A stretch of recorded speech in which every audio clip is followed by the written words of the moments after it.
Our next speaker is Madison County School Superintendent Ronnie McGeHee. He will talk about the underfunding and how full funding helps our students. Thank you, Mayor. I'm excited to be on the coast because usually when I come down here, I'm going fishing. And it's always an exciting time to see the beautiful weather and absorb it as we go back. Madison County Schools. We are fortunate where we are because we compete on a daily basis. In Madison County, in 2000, we were less than 7,000 students and we had 7 campuses. Since 2000 to 2010, we've grown by 25% across the county. In our school district, we've doubled.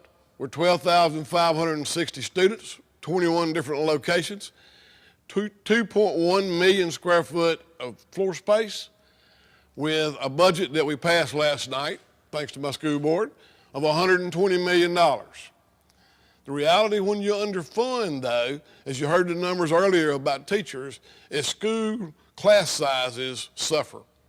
And invariably, when you ask parents and you ask teachers, would you rather have 22 seventh graders or 28 seventh graders at the same time?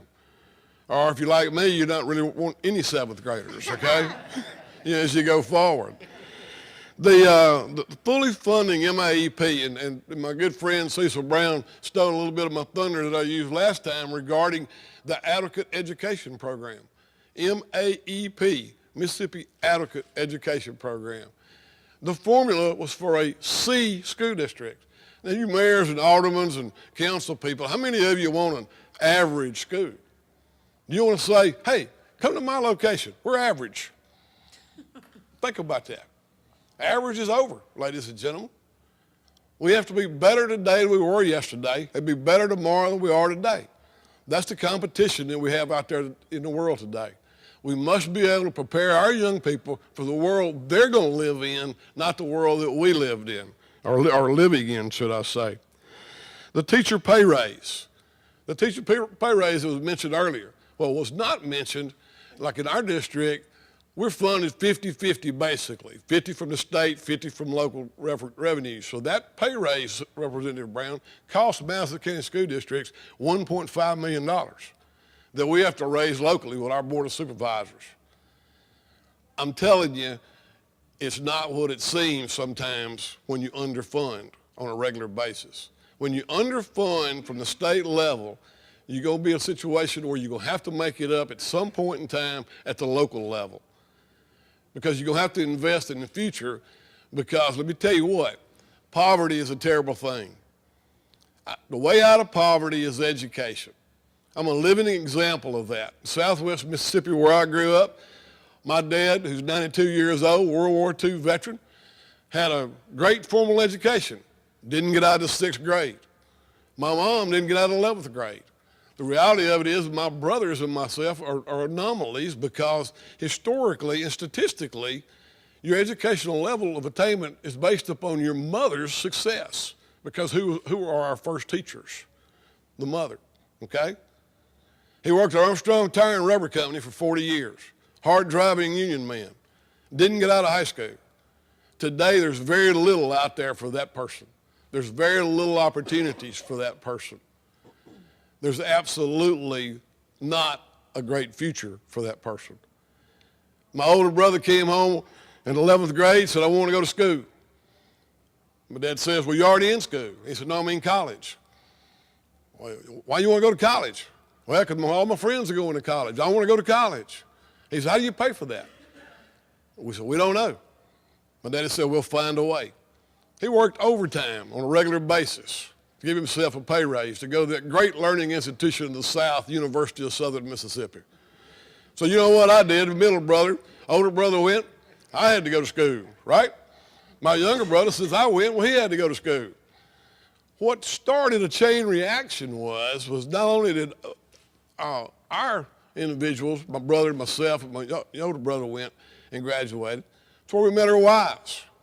We also now have 9 others that have gone through University of Southern Mississippi and other fine institutions in this state. Education is a pay me now or pay me later activity. You either invest now or you're going to pay later. And please pardon the verbiage I'm about to use, but you either educate or incarcerate. That's what ends up happening. You're either going to educate them or you're going to incarcerate them. If you look at bigger states across the country, the third grade reading level is used to predict the number of beds at their prisons. Reading is such an important tool in our future. You say, oh, you're in Madison County, you don't have to worry about all that. We hired 17 literacy specialists last year. And you say, well, how'd you afford to do that? I thought you were talking about a cut. Well, we did get less money this year than we did the year before. But we've been preparing because we've been working on efficiencies on our electronic side, our electricity. All right? We used the opportunity that natural gas coming down in cost, that 2.2 million square foot, we were somewhere around $2.5 million in electrical costs on a regular basis. For the last couple of years, though, we've been doing that old energy efficient, program. Cut the lights off. All right? It's really that simple. We saved over $500,000 in 2.5 years that we reinvested into our people with those literacy specialists. Let me give you a few quick numbers. 17 literacy specialists at 21 different locations this year helping a kid to read. Our attendance, it didn't go up because we redefined what attendance was, Cecil Brown, But at the same time, our discipline went down. Each location reports to the state reportable discipline offenses.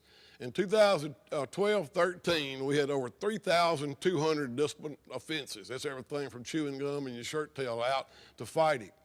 This year, it was less than 2,000. Not only that, though, our ACT average went up. Our activities inside the classroom. The reality of it is the third grade reading gate is a good thing. Being on grade level in the third grade or above, hopefully you're above the third grade reading level, is going to make a better fourth grader, which should make a better fifth grader. And as we organize our plan as we go forward, all right, we need to make sure what our plan is. In Madison County, it is to graduate them. What if you're going to graduate them? You got to educate them. If you're going to educate them, you got to motivate them. So you'll see on our websites and a lot of our literature, motivate, educate, and graduate. We talk about it on a regular basis. As an ex-football coach and basketball coach, I always wanted a motivated mama for me, not against me, all right? So we talk to mamas on a regular basis about, look, graduation, greatest day in the school year, graduation day. Because when you walk from one side of that stage to the other side of that stage, you have options. You have options for young people. Be prepared for a world that it's really not out there right now. All right? We're trying to prepare them for a world that we're not really sure what it's going to look like. So they have to be able to think. They have to be able to create, communicate, and collaborate. And as we go forward, tell you the success rate of what we're trying to do in this corporation with Better Schools, Better Jobs. This past year, Madison County Schools, we walked 771 kids out of 819 who were eligible to walk across the stage. That's 94%. 94%. Now, how do we do that? Did it cost us money? No, it cost us relationships, all right? At the same time, in your communities, visit with that superintendent, visit with that educator, visit with that mama, and let's invest now for the future later, okay? Thank you. Thank you very much, Superintendent McGeHee.